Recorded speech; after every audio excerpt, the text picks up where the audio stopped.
teh. Nah, mulai kerekam ya. Tuh, Awal. Ini lagi diedit dulu. iya. 1, 2. 1, 2, 3. Ya Tuhan, gila ya. Gue baru lulus pusing, nggak lulus pusing. Nyari loker di mana-mana, bingung nungguin temen gak dateng mana nih temen-temen gua. Aduh. Oi, Bro, lama banget sih, kebiasaan nih. Apa kabar lo? Sehat lo? Baik, alhamdulillah gini-gini aja. Lagi sibuk. Sibuk kapan bro? Sibuk kapan sih bro? Persiapan buat lulus. Oh, Kan iya. jadi pengacara. Ya, gini bro, gua baca koran nih. Baru lulus, nyari loker, kagak ada. Untuk fresh grade gue. Sekalinya ada nih. Buat fresh grade, minimumnya itu hampir 5 years experience. Ini gimana gue mau nyari? Ya kan? Sebulan aja belum ya? Ah, itu dia. Nah, gue denger ya, kan lu hukum kan lu? Oh, iya dong. Hukum kan? Esa kan? Berarti larinya arahnya ke pengacara. Lah, iya kan gua udah bilang sama lu berkali-kali. Cuman gini ya, gue sebagai teman baik lu aja nih, mau jadi pengacara, pasti kagak mau Yan. Hah? Gila lu, Jadi kagak mau ngapain lu? nggak mau lah lu jadi pengacara gue. Wah, gila. Terus gimana lu kalau mau nyari kerja kayak gini di fresh grade? Iya, gua kan profesi. Jadi nanti gua bisa sendiri bikin kantor. Gua buka jasa, Tapi layanan jasa. ngomong-ngomong tentang kerjaan ya, Iya. yang gue tahu nih, ada beberapa kerjaan yang ada aturan khususnya atau etika profesinya. Salah satu kerjaan yang punya etika profesinya tuh kayak dokter, Iya. terus lagi pengacara, Benar. notaris, Tepat. dan ada beberapa pekerjaan lain lah. Iya, Nah, benar. berkaitan dengan itu, kan lu mau jadi pengacara nih ya? Iya. Yang mau gue tanyain, kayak gimana sih etika profesi di dunia pengacara? Wah, gini nih. Sebenarnya ya, kan pertanyaannya tadi ya. Hah? Dia nggak mau jadi klien gua. Iya. Gila. Eh, Nah, ini nih. Sebenarnya buat jadi pengacara itu asik banget kalau misalnya lu bisa mepet lu klien lu. Nah iya dong, Ya bisa kan? Iya. Nawar-nawarin jasa, terus gue bilang lu pasti menang kalau jadi klien gua. Eh. Nah, bakal banyak kan klien gua? gitu. Pasti lah. Iya kan? Gue pepet-pepet tuh kliennya. Nah, sayangnya nggak boleh. Ini terkait pertanyaan dia nih. Kalau gua jadi advokat, ya namanya kan advokat, pengacara, penasihat hukum apapun lah. Itu di UU-nya, UU nomor 18 tahun 2003 tentang advokat. Itu pengacara nggak boleh nawarin, wah lu pasti menang kalau jadi klien gua. Nggak boleh nawarin jasa, mepet lu nih. Wah lu kan banyak duit nih, pengusaha 83 bulan. Iya nggak sih? Kok sih? Udah berkembang terus gua pepet lu, gua aja lah jadi pengacara lu gitu. Nggak boleh melanggar apa yang disebut kode etik advokat Indonesia.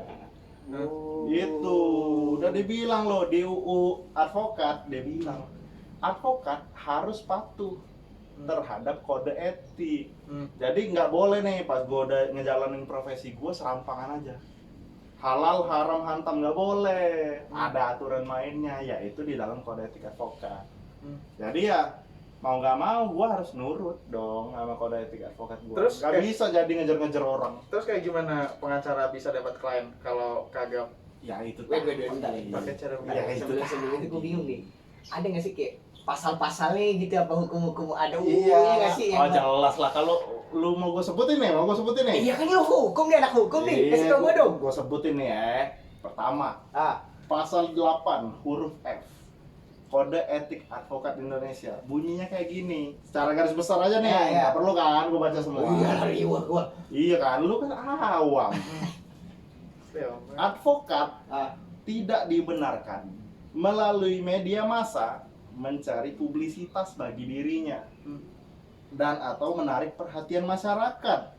Jadi nggak boleh pengacara itu ngiklan di koran nih. Lu baru baca koran kan tadi? iya kan? baca koran nih. Ada nggak tuh iklan pengacara? Nggak ada. Nggak ada kan? sih, gue nggak Nggak ngerti ada. pengacara sih. Padahal pengacara jual jasa kan? Iya. Nggak ada, nggak boleh soalnya. Nggak boleh nih gua misalnya punya kantor nanti gua buat bikin baliho gede. ada foto gua terus ayo jadi klien saya. Oh nggak boleh, nggak boleh. Padahal asik kan kalau gitu. Ya asik dong. Makin banyak ntar klien gua. Kalau misalnya gua bisa janjiin menang, gua bisa pepet-pepet. Saya nggak boleh. Bertentangan itu dengan kode etik advokat, khususnya pasal 8 huruf F. Nah, kenapa kayak gitu? Jadi ada nih guru besar gua, namanya Pak Luhut. Pak Luhut Pangaribuan. Wah, ini top banget lah orangnya.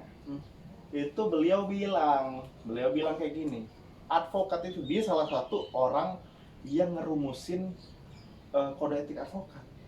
Jadi dia bilang, kenapa advokat nggak boleh ngiklan? Kenapa advokat nggak boleh mepet-mepet orang? Itu kalau dibolehin nih, misalnya advokat mepet-mepet calon klien, dia pasti ngerayu kliennya dong, supaya mau jadi kliennya. Ya pastilah dia bakal bilang dan janji-janji, iya nanti lu pasti menang, kita pasti menang, lu pasti dapet nanti. Itu malah bertentangan juga dengan pasal 4 huruf C yang isinya adalah janji kemenangan itu merupakan hal yang sangat dilarang. Jadi nggak ada tuh yang advokat di Indonesia yang boleh janji-janjiin gua nih hebat terus lu pasti menang lah kalau sama gua, nggak boleh. Makanya itu berkaitan banget tuh, nggak boleh ngiklan, nggak boleh mepet-mepet klien. Semuanya bertentangan dengan kode etik. Makanya nggak boleh gua. Jadi gimmick kayak gini nggak boleh. Nggak boleh bos, nggak boleh. Ya itu kalau mau dapet klien nih, kayak pertanyaan dia tadi ya. Iya, itu tentang gimana gua merepresentasikan diri gua, gimana gua berintegritas di dalam ngejalanin profesi. Kalau lu nih pengacaranya baik, jujur, bener-bener mau ngebela lu secara benar ya orang juga tetap mau kok. Nggak semua orang jahat yang nyari pengacara mau jahat aja ya, kecuali lu. Gitu.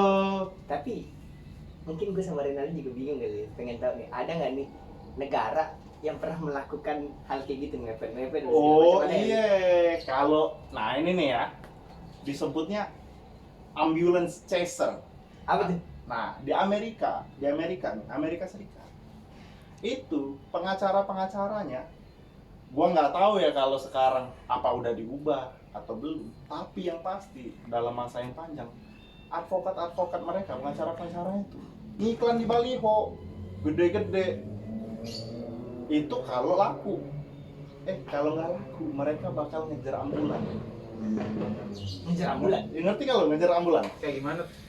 Nah, lo paham kan kalau misalnya di IGD nih, ambulans datang, pasti isinya nggak orang yang cedera, orang habis tabrakan, orang yang sakit keras, dan segala macam itu. Nah di IGD dulu di Amerika sering banget. Di sini banyakkan advokat dibanding perawatnya, banyakkan pengacara tuh di IGD daripada perawatnya. Kenapa? Karena si pengacara mau mepet nih orang nih, korban kecelakaan, korban kekerasan, dikeroyok orang, buat dijadiin klien. Ntar dia mau nuntut orang yang jadi ngebikin orang sakit biar dapat materi atas itu. Cuan. Jadi dia pepet-pepet orang yang lagi susah. Contoh nih, orang ada asuransi kecelakaan, dia kecelakaan di jalan, klub. Dia langsung tawarin, kalau asuransi lu nggak mau bayar, nanti kita tuntut. Mau nggak lo jadi klien gua? Dia langsung nawarin gitu aja di IGD loh, orang lagi kesakitan. Makanya ada istilah kalau di sono, ambulance chaser, pengacara yang ngejar ambulans gitu. Ya tapi kalau di Indo nggak boleh. Masa gua harus nongkrong di IGD buat dapet kliennya nggak? Kan ada elu, pengusaha 83 ulang. Iya. Mereka jadi dapat pengetahuan baru sih tentang kode etik pengacara. Iya, nggak asal sembarang aja jalanin profesi gua. Ada aturannya tuh. Rules yang harus ditaatin. Iya, rules yang harus ditaatin. Supaya gua jadi pengacara yang berintegritas, coy. Gitu. Jadi gini ya, kan gua udah ngomong panjang lebar tentang hukum ya. Mungkin gua sama Renali juga udah mulai paham nih, Kan goblok nih, gua rada-rada bodoh nih. Oh. Gua pengen kesimpulannya, kasih kesimpulannya. Gua kasih kesimpulannya. Ah. Intinya untuk dapat klien pengacara ya karena dia nawarin jasa, dia kan pekerjaan jasa nih. Bagusnya kan iklan. Ya lu jualan ini aja kan ngiklan nih. Pasti. Ngiklan di koran, di TV, di sosial media ya kan. Ya. Nah, gue juga harusnya jual jasa ngiklan dong, biar dapat banyak klien. Ya, biar cuan. Biar cuan. Nah, cuma sayangnya demi menghormati dan menaati nih kode etik advokat, seorang pengacara tuh nggak boleh beriklan, mepet-mepet klien, janji-janjiin kemenangan dalam rangka supaya dia dapat klien. Nggak boleh. Dia yang benar adalah misalnya lu butuh jasa advokat nih, lo tahu gua advokat, ya lu datang ke gua, bukan gua yang ayo deh lu kayaknya banyak duitnya nih, lagi sukses nih, terus gua pepet-pepet. Ya nggak boleh. Intinya adalah setiap advokat haruslah nih bersesuaian dengan kode etik advokat Indonesia. Nah, daripada gue makin gondrong ya gue bingung nih. Gue mau potong rambut, mau cari kerja dah. Sebenernya good luck dah lu. Yuk, cabut. Lu Cabut. ngomong Cabut. dikit, Kan ini Bang. rumah lu. Udah.